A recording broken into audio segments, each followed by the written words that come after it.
Aucune image satellite n'a jamais montré la Grande Muraille depuis la Lune. Et aucun astronaute ne l'a jamais vue à l'œil nu depuis là-haut.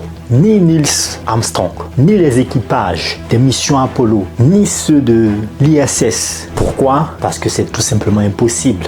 Depuis des années, les experts de la NASA l'ont confirmé, la Grande Muraille de Chine n'est pas visible à l'œil nu depuis la Lune. Même à 400 km d'altitude depuis la Station Spatiale Internationale, elle est presque indiscernable sans l'aide d'un zoom puissant. Elle est trop étroite, trop proche des couleurs naturelles du paysage. Et pourtant, ce mythe continue de circuler dans les livres, les écoles et les esprits. Comment une erreur aussi flagrante a-t-elle traversé les générations? Pourquoi croit-on encore à ce que ni la science, ni l'expérience humaine ne confirment? Aujourd'hui, on revient sur l'un des mensonges les plus ténaces de l'ère spatiale, et cette fois avec les faits.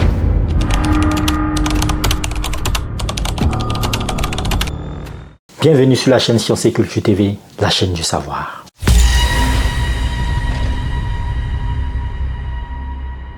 Pour comprendre d'où vient cette idée persistante que la Grande Muraille de Chine est visible depuis la Lune, il faut remonter à plusieurs décennies et surtout se pencher sur la naissance des mythes liés à l'exploration spatiale.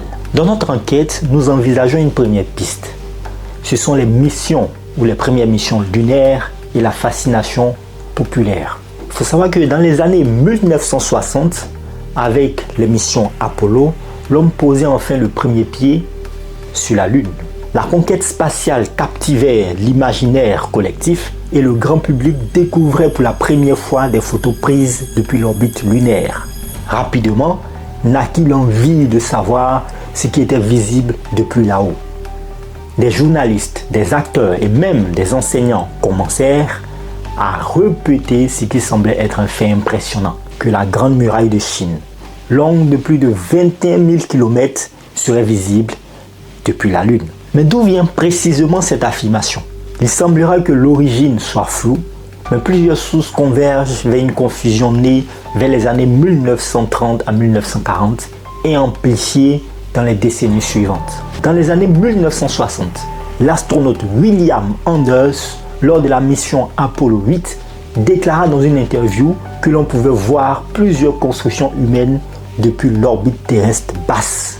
Mais il n'a jamais mentionné la visibilité depuis la Lune. Ce détail a été déformé par la presse. Ce n'est pas tout. Une autre source souvent citée est un manuel scolaire chinois datant dans les années 1950 qui exagérait la taille de la visibilité de la muraille pour en faire un symbole national. Cette information a fait son chemin à l'international sans vérification rigoureuse. Avec la course à l'audience, plusieurs médias ont repris l'histoire sans vérifier. C'est typique du journalisme sensationnel. Une information frappante, facile à comprendre, se propage rapidement. Par exemple, en 2003, lors du 30e anniversaire du premier alunissage, plusieurs journaux anglophones ont publié des articles qui disaient, je cite, « La Grande Muraille, l'unique construction visible depuis la Lune », reprenait un mythe sans fondement scientifique. Il y a aussi le rôle des réseaux sociaux et aussi les informations de bouche à oreille qui ont aussi amplifié cette rumeur. Avec Internet et les réseaux sociaux, cette idée est devenue virale. Les mêmes vidéos YouTube, les posts Facebook reprennent les phrases choc. La Grande Muraille est visible depuis la Lune. Souvent, sans aucune preuve visuelle ou scientifique. Cela renforce l'idée dans l'esprit collectif. Les experts en astronautique et en observation spatiale, comme l'astronaute Chris Hadfield, ont démenti ce mythe en expliquant que depuis la Lune, la Grande Muraille serait trop petite et trop similaire à la couleur environnante pour être visible à l'œil nu. Selon la NASA, la distance moyenne Terre-Lune est d'environ 384 400 km. À cette distance, même des objets très grands comme la muraille, qui mesure environ 6 à 7 mètres de large, sont invisibles sans instrument d'optique. Pour référence, la Station Spatiale Internationale qui orbite à environ 400 km au-dessus de la Terre permet d'apercevoir certaines grandes constructions, mais même là, la muraille est difficile à distinguer.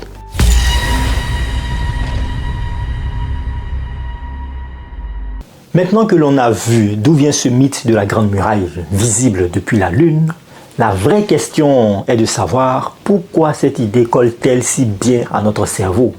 Pourquoi tant de gens y croient encore aujourd'hui malgré les preuves scientifiques qui disent le contraire?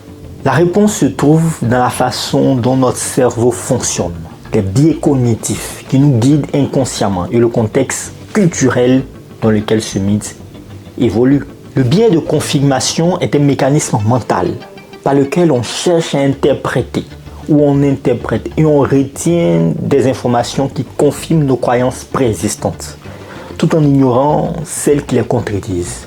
Ici, l'idée que la Grande Muraille soit visible depuis la Lune flatte notre imagination.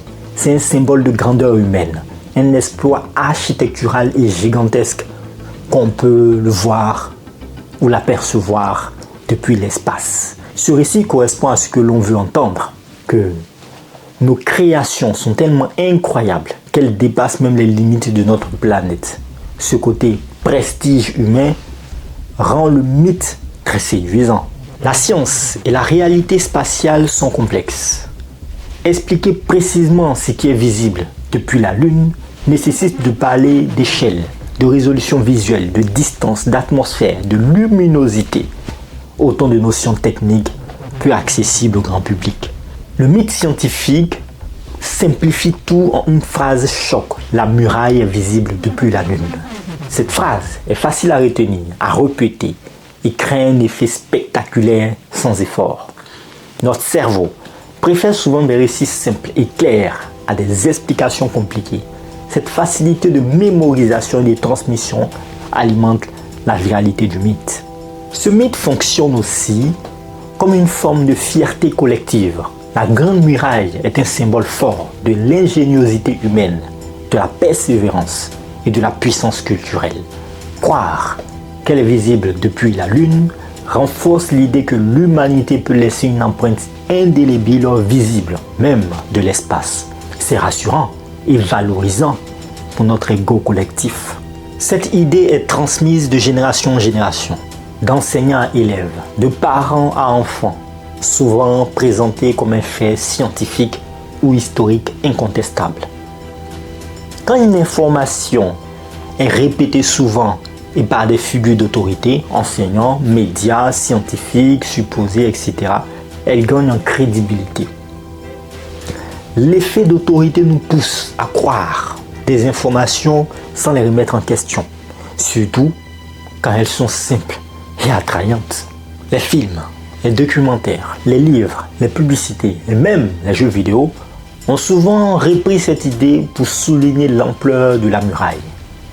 Cette exposition répétée dans la culture populaire renforce l'image du mythe dans nos esprits. Par exemple, certains documentaires grand public ou émissions sur l'espace reprennent encore ce mythe sans le vérifier. Il apparaît aussi dans des quiz, sites web, voire des publicités, accentuant sa diffusion.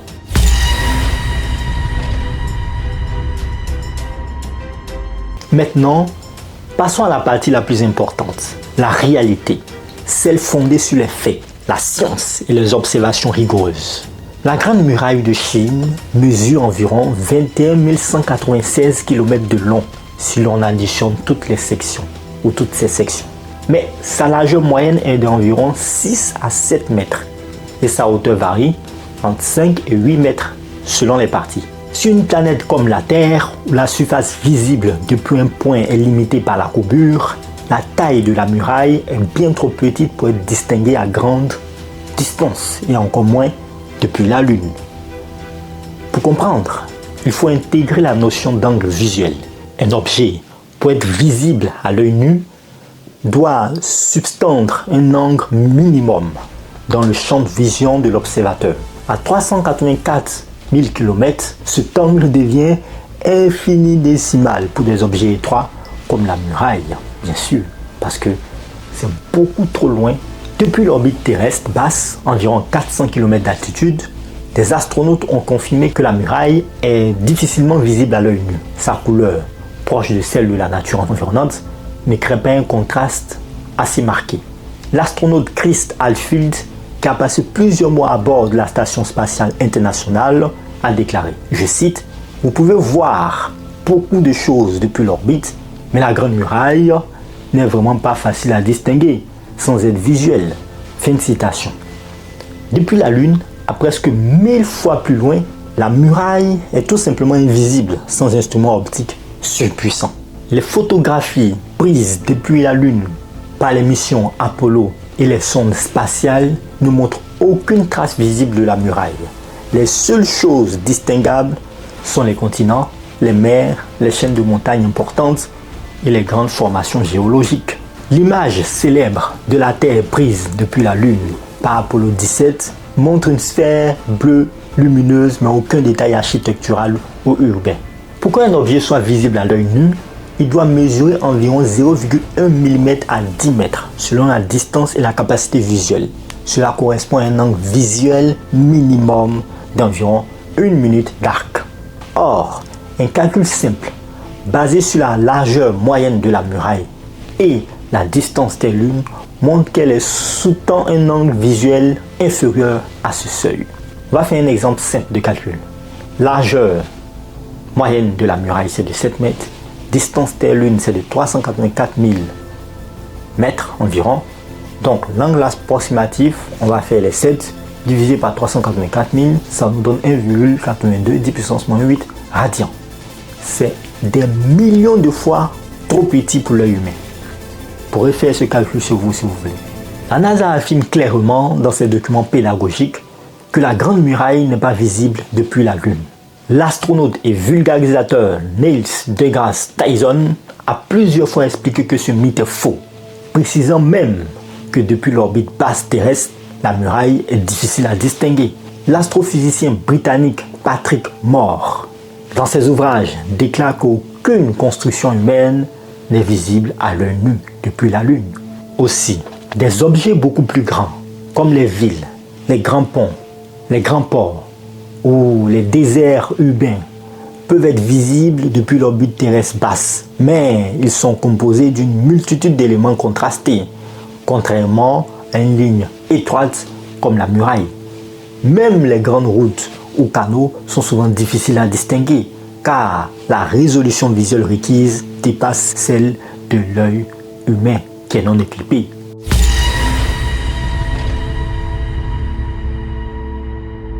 Maintenant, posons-nous cette question cruciale. Croire que la Grande Muraille est visible depuis la Lune, ça fait quoi au fond? Au premier abord, cela peut sembler anodin, voire inoffensif. Un simple mythe amusant, une idée sympa à raconter à ses amis, mais en réalité, adhérer à ce mythe de croyance erronée a des conséquences bien plus larges qu'on ne l'imagine. D'abord, croire à ce mythe, c'est investir du temps et de l'attention dans une idée fausse. Cela occupe notre esprit, notre curiosité et parfois même nos débats. Imaginons des élèves qui intègrent cette idée erronée dans leurs devoirs, leur exposé scolaire. Ils peuvent transmettre des informations fausses à leur tour et toute une chaîne de désinformation se met en place. Cette dépense cognitive est inutile et détourne l'attention des faits réels et intéressants sur l'espace, l'astronomie ou même l'histoire de la muraille.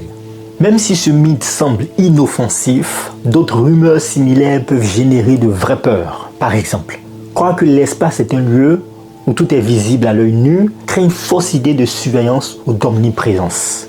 Plus largement, dans le contexte actuel où la désinformation circule à grande vitesse, ces croyances renforcent un climat où il devient difficile de distinguer le vrai du faux. Un autre effet pervers est la prise de décision ou la formation d'opinion sur des bases erronées. Si on transpose ce principe à des domaines plus critiques, santé, politique, environnement, la propagation de mythes non vérifiés peut mener à des choix mauvais, parfois dangereux.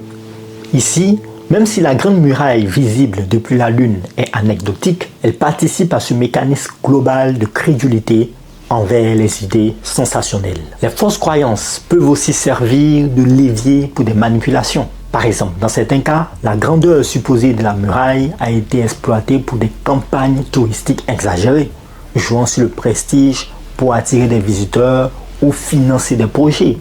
Plus grave encore, la mécanique est la même que pour les rumeurs sanitaires, comme les micropuces dans les vaccins ou politiques ou la propagation de fausses idées. C'est des agendas pour manipuler les masses. Le mythe de la Grande Muraille visible depuis la Lune est un exemple d'entraînement culturel qui montre comment une idée fausse mais séduisante peut prendre racine, influençant la perception collective et les comportements.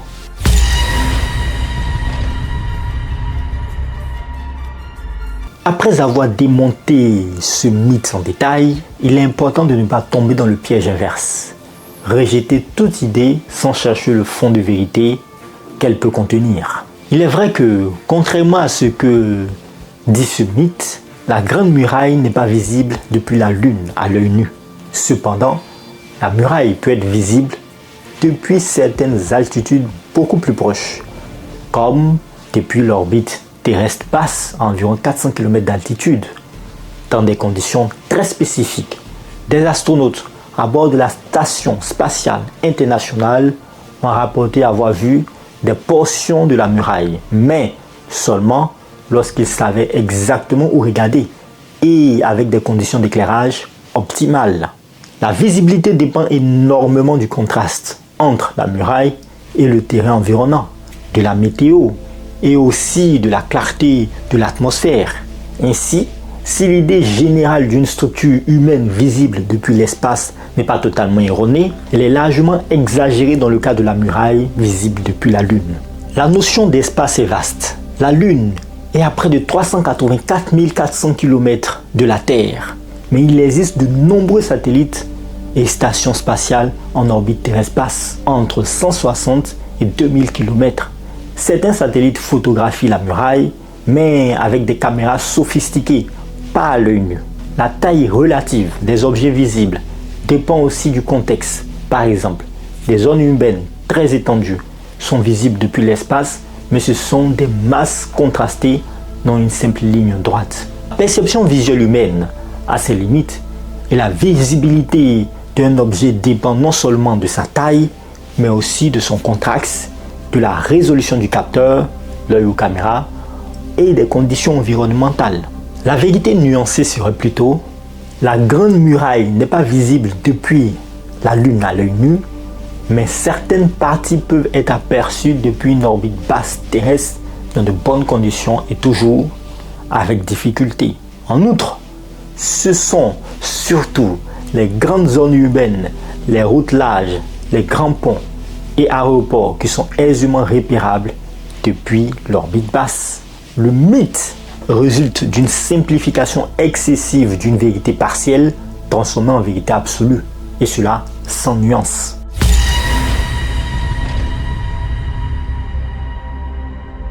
Alors, non, la Grande Muraille de Chine n'est pas visible depuis la Lune, malgré ce que l'on entend partout depuis des décennies.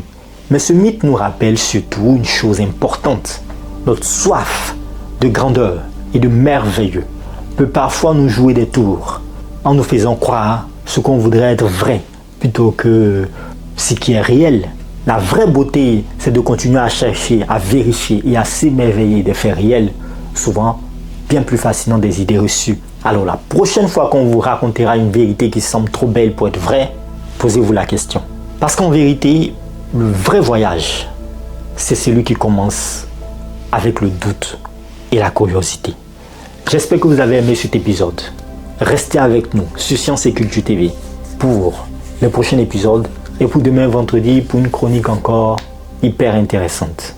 Portez-vous bien, faites le plein de savoir chez vous. N'arrêtez jamais d'apprendre, c'est ce qui vous fait grandir. Au revoir.